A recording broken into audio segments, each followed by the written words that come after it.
friends, welcome back to Speak English with Inspire Academy. I am Professor Gauri Nathe and you're watching my YouTube channel. स्वागत है आपका फिर से एक बार नए टॉपिक के साथ। हमारा आज का जो टॉपिक है वो है use, do, does and did. Okay, तो आप देख सकते हैं कि ये जो टॉपिक है वो इंग्लिश लैंग्वेज में बहुत ही ज़्यादा इम्पोर्टेंट रोल प्ले करता है। कैसे? तो आप देख सकते हैं कि ये जो टॉपिक है वो इंग्लिश ग्रामर में भी इम्पॉर्टेंट है और इंग्लिश बोलने के लिए भी बहुत ही ज़्यादा इम्पॉर्टेंट है। तो सबसे पहले ये समझ लेते हैं कि ये जो डू डज है वो कहाँ पे यूज़ करना है। तो अगर अकॉर्डिंग टू ग्रामर लिया जाए तो ये जो डू डज एंड डिड ये टॉपिक है, तो डू डज सबसे पहले देख लेते हैं कि डू डज हमें कहाँ पे यूज़ करना है। तो ग्रामर के हिसाब से देखा जाए तो डू डज मतलब जो सिंपल प्रेजेंट के सेंटेंस होते हैं उनका अगर आपको क्वेश्चन बनाना है तो आप डू एंड डूज का अकॉर्डिंग टू सब्जेक्ट यूज़ कर सकते हैं। और जनरली विदाउट ग्रामर देखा जाए, अगर आप अंग्रेज़ी बोलना सीखना चाहते हैं तो ग्रामर को हटा दीजिए, खाली आपको अंग्रेज़ी बोलना है रैंडमली। तो ये वीडियो आपको अंत तक देखना पड़ेगा। तो चलिए देखते हैं कि विदाउट ग्रामर ये डू एंड डज कैसे सीखा जाए। तो एक जनरल ट्रिक आपको मैं बताती हूँ कि ऐसे कुछ सिचुएशन होती है, ऐसे कुछ सेंटेंसेस होते हैं, ऐसे कुछ एक्शंस होती है कि जो हम एवरीडे करते हैं। जस्ट लाइक सुबह उठना, एक्सरसाइज करना, नहाना, खाना पीना, ये जो एक्शन है, ऑफिस जाना, खाना खाना, ये एक्शन है ये जो हम एवरीडे करते हैं। तो ये एवरीडे होने वाली जो एक्शंस है उनको अगर क्या लगाया जाए। ओके, तो क्या मैं सुबह जल्दी उठती हूँ? Okay, do I wake up early in the morning? तो ये जो एवरीडे एक्शंस है, अगर उसको आपको क्वेश्चन बनाना है तो उसके स्टार्टिंग में हिंदी में आपको क्या यूज़ करना होगा और अंग्रेज़ी में आपको डू एंड डज का यूज़ करना होगा। तो चलिए देखते हैं कि डू कहाँ पे यूज़ करना है और डज कहाँ पे यूज़ करना। तो देखिए यहाँ पे डू एंड डज, तो यहाँ पे आप देख सकते हैं कि I, you, we, they, Ram and Shyam, ये जो कुछ सब्जेक्ट मैंने यहाँ पे लिखे हैं तो डू के नीचे लिखे हुए हैं। तो इसमें कॉमन फैक्ट क्या है कि इससे जो नीचे वाले जो सब्जेक्ट है उनमें कॉमन चीज़ ये है कि इसमें इस सब्जेक्ट्स में एक से ज़्यादा लोग हैं। तो इसलिए जब भी सब्जेक्ट मतलब जो एक्शन करने वाले पर्सन है वो एक से ज़्यादा होंगे तो उसी का क्वेश्चन बनाने के लिए हमें डू का यूज़ करना होगा। और आप अभी सोच रहे होंगे कि यहाँ पे मैंने आई भी लिखा है, तो आई इज़ अ सिंगुलर, तो उसके आगे डू कब यूज़ होगा? तो आपको ध्यान में रखना है कि इसमें आई जो है ये एग्जेप्शन है, तो आई के लिए आपको डू का ही यूज़ करना है, ये आपको ध्यान में रखना होगा। और रहा सवाल यू का, तो यू का जो मीनिंग है, you is a singular as well as plural also. You मतलब मैं एक पर्सन को भी बोलना है तो यू बोलूँगी, एक से ज़्यादा होंगे तब भी मैं यू का ही यूज़ करूँगी। So that's why you is a singular as well as plural. सो इसके आगे आपको डू का यूज़ करना है। Do I, do you, do we, do they, do Ram and Shyam. Ram and Shyam are two persons. Two और उससे ज़्यादा अगर पर्सन होंगे तो आपको डू का यूज़ करना है फॉर मेकिंग क्वेश्चन। और उसका जो सेंटेंस कंस्ट्रक्शन है वो क्या होना चाहिए, ये जो डू डज है वो आपको सेंटेंस के स्टार्टिंग में लेना है। और एक इसमें और चीज़ है कि जब भी आप किसी को डू डज से क्वेश्चन पूछते हैं तो उसका जो आंसर है वो एस और नो में आता है, वो भी आपको ध्यान में रखना है। तो चलिए ये तो हुआ डू। अभी यहाँ पे डज का देख लेते हैं कि ही, शी, इट एंड राम। अभी इसमें कॉमन फैक्टर क्या है, ये जो है वो सिंगल पर्सन है, तो सिंगल पर्सन अगर होगा तो यहाँ पे आपको डज का यूज़ करना है। एक सिंपल ट्रिक है उसे और अच्छे से समझने की। जब भी आप जो सिंपल सेंटेंस है, सिंपल प्रेजेंट का जो सेंटेंस है, फॉर एग्जांपल सचिन क्रिकेट खेलता है, सचिन प्लेज क्रिकेट, यहाँ पे मैंने सचिन के बाद जो वर्ब यूज़ किया है उसको मैंने एस फॉर्म लगाया है। ओके, तो सिंगल पर्सन सचिन है इसलिए हमें प्ले को प्लेस बनाना होगा, तो सचिन प्लेज क्रिकेट। ओके, तो क्या सचिन क्रिकेट खेलता है?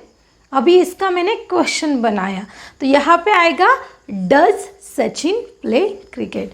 तो यहाँ पे आसान ट्रिक क्या है कि सचिन के बाद जो प्ले है उसको हमने एस लगाया, मतलब जिस किसी सेंटेंस के वर्ब में एस और ई एस फॉर्म ऐड होता है तो उसी का क्वेश्चन बनाने के लिए आपको डज का यूज़ करना है, बिकॉज डू को ई एस लगाने से वो क्या बन जाता है?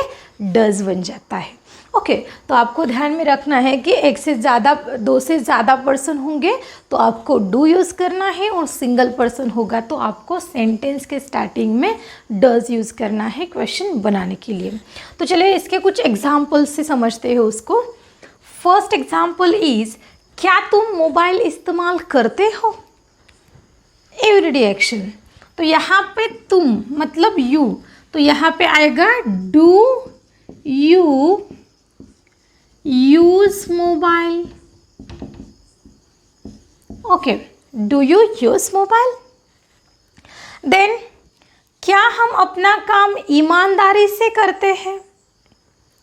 यहाँ पे भी डू आएगा, बिकॉज हम मतलब वी, तो do we complete our work honestly? Do we complete our work honestly? Third example is, क्या वह तुमसे प्यार करते हैं? करते हैं मतलब एक से ज़्यादा पर्सन है तो दे का यूज़ यहाँ पे होगा, तो do they love you? Question mark. क्या मुझे आइसक्रीम पसंद है? Do I like ice cream?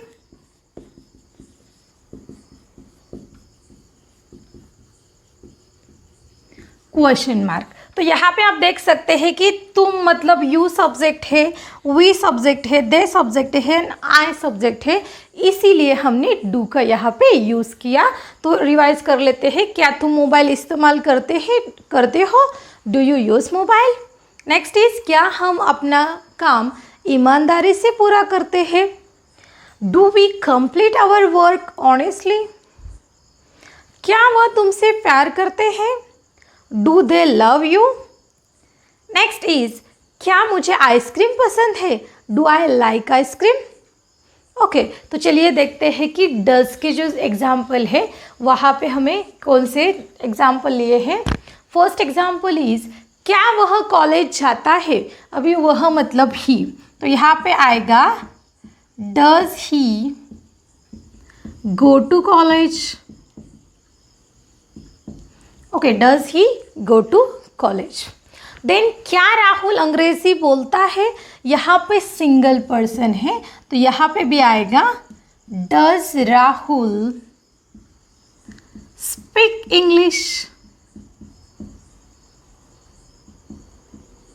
Question mark. क्या श्रेया गाना गाती है?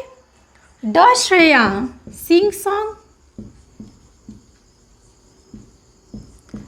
Sing a song? Then, क्या यह कुर्सी टूटती है? तो यहाँ पे आएगा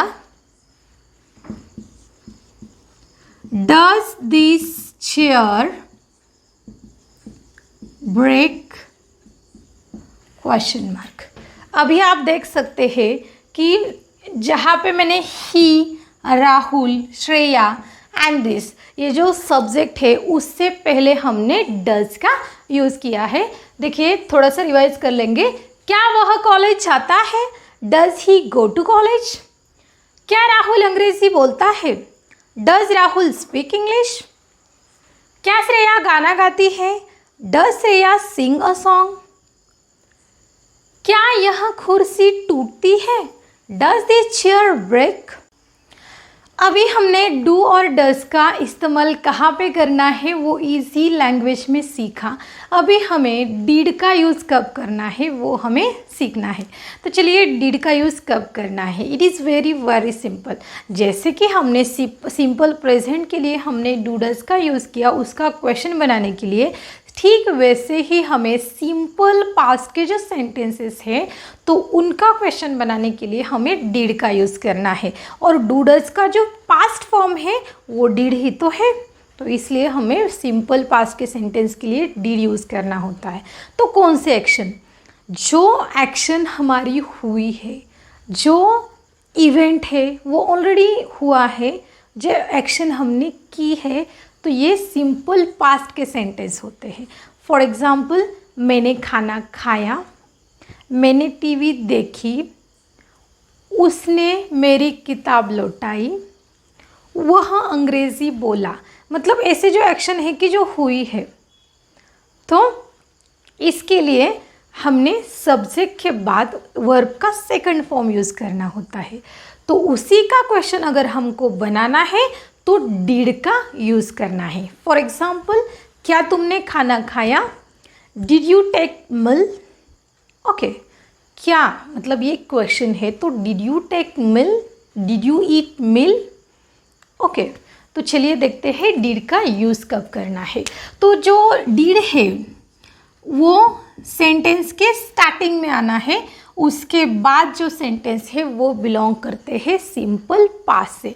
तो जैसे कि हमने सिंगुलर प्लूरल के लिए डूडल्स का जो डिवाइडेशन किया था, इसमें ऐसा कुछ भी नहीं है। इट इज़ वेरी सिंपल कि आप ऑल सब्जेक्ट के आगे डिड का यूज़ कर सकते हैं, इसमें सिंगुलर प्लूरल ऐसा कुछ भी नहीं है। तो डायरेक्टली हम एग्जाम्पल के थ्रू जाते हैं। इसका जो सेंटेंस कंस्ट्रक्शन है वो आता है did plus subject plus V1 plus object plus question mark.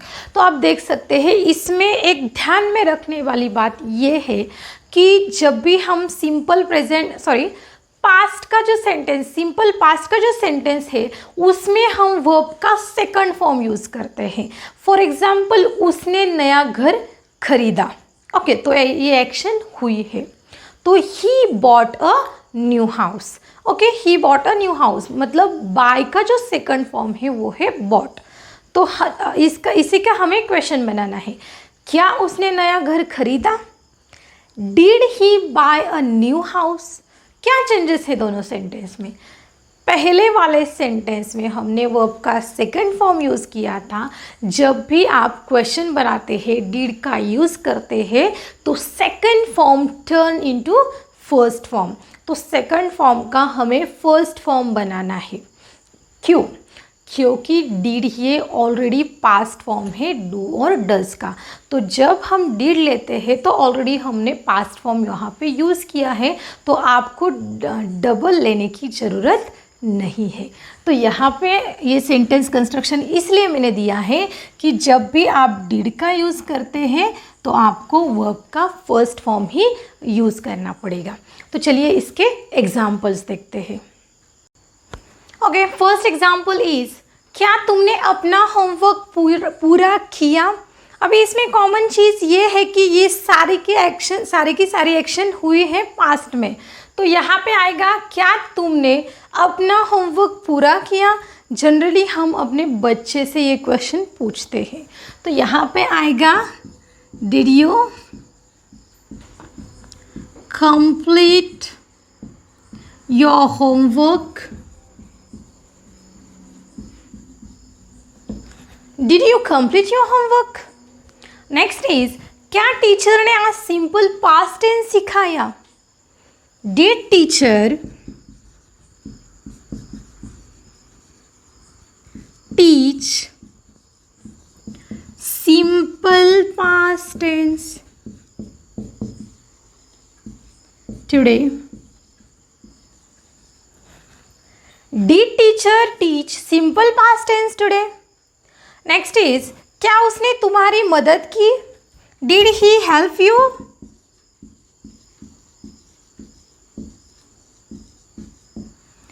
क्या राज बाजार गया। Did Raj go to market. Okay, यहाँ पे आप देख सकते हैं कि जो एक्शन हुई है उसी का अगर हमें क्वेश्चन बनाना है तो आप डिड का यूज़ कर सकते हैं। ये बहुत ही ज़्यादा आसान है और आप यहाँ पे देख सकते हैं कि ये जो सेंटेंसेस है वो हमें डेली लैंग्वेज में हम बहुत ही ज़्यादा इसको यूज़ करते हैं। अगर आप इस टॉपिक से रिलेटेड और प्रैक्टिस चाहते हैं तो आपको अगला वीडियो का वेटिंग करना होगा। So thank you so much for the watching.